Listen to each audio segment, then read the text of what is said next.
Behind these walls lies St. Louis Cemetery No. 1, New Orleans' oldest and most famous city of the dead. And within its labyrinthine walls are secrets so strange, so eerie, they blur the line between history and legend. Shannon and I do adventures around the world, but sometimes we like to do stuff a little closer to home. We just got back from New Orleans, and I thought with it being almost Halloween, it would be a perfect time to put out this video of the cemetery tour we did there. Well, we just got done doing the cemetery tour at St. Louis Cemetery No. 1. I had no idea there's so many people in those tombs. We thought there was just one person each. Makes a lot more sense now. That was the most interesting tour we've done in a long time. Built in 1789, this is no ordinary graveyard. New Orleans' swampy terrain and high water table meant putting bodies in the ground was a bad idea, since coffins often floated up after a heavy rain. The solution? Above-ground tombs. This city of the dead concept saved precious land, with many generations laid to rest in a single family tomb. Before this tour, somehow we thought each of these tombs was for a single person. We also thought the most interesting part of the tour was going to be looking at the tombs. Well, they are interesting, but it was the history of and how these tombs work that was the most fascinating part. In fact, if you're visiting New Orleans, we highly recommend taking a cemetery tour. Especially this one. They don't allow you to take video, but you can take pictures. What the tour guides don't always tell you is that these ingenious burial methods hid a much darker side. I will say though, our tour guide did not hold back. He said back before you were able to tell if a person was actually dead or not, especially during the yellow fever epidemic, when fevers would put people into a comatose state, horrified cemetery workers would occasionally hear screams coming from inside the tombs. Well, these people were basically buried alive. So they started tying strings to the people being buried, and the strings were attached to bells outside the tombs.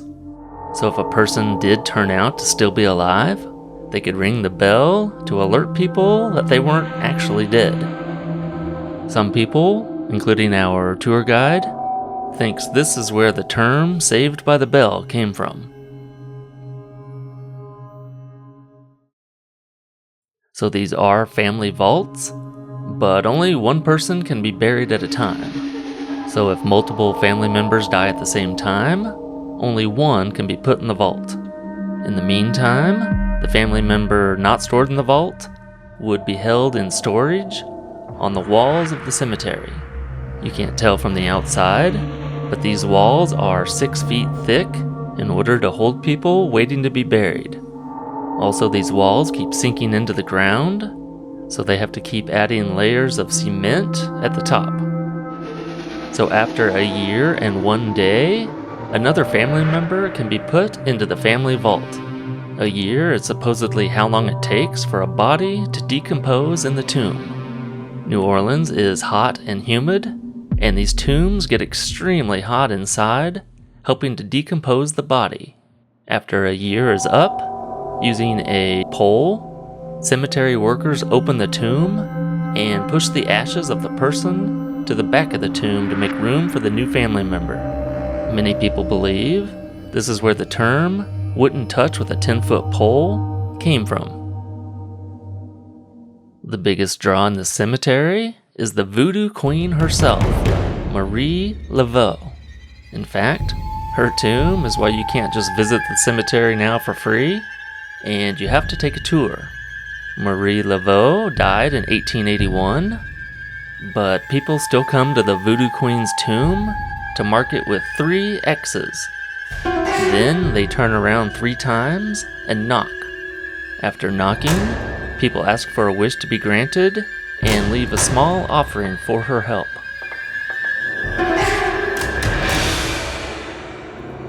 And then there's the tomb that defies all tradition. Right here, in the midst of crumbling history, stands a stark white, 9-foot-tall pyramid, looking completely out of place. And this isn't for an ancient ruler. It's for actor Nicolas Cage, and it's completely empty. It says Omnia ab uno, which translates to everything from one. Nick Cage has not said why he built the tomb, which has led to rampant rumors. Some tie it to voodoo, while others tie it to a secret society like the Illuminati. One of the more interesting theories, to me at least, is that he is immortal, and this pyramid is part of his plan for regeneration. Another tomb nearby was used in the film Easy Rider. The crew snuck in here and filmed an acid trip where the characters and 2 prostitutes take LSD and do some other crazy things. Well, apparently, they broke parts of this statue in the process. So, I've barely scratched the surface of all the stories here. Civil rights leader Homer Plessy from Plessy vs. Ferguson is buried here. So is Paul Morphy, the famous chess player, and even the new Pope's family is entombed here. Although the Pope will not be buried here. St. Louis Cemetery No. 1 isn't just a place for the dead. It's a living, breathing testament to New Orleans' mysterious, beautiful, and sometimes terrifying past. And the scariest part was that our tour guide was dead the whole time. Just kidding. Well, make sure to like and subscribe. Don't mess around with butter, huh? And if you like travel videos, we have at least one more New Orleans video coming out based on food and music. More Costa Rica videos coming out.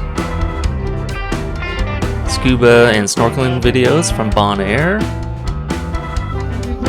And some amazing videos from Croatia right around the corner. Until then, pick an adventure and let's go do some stuff.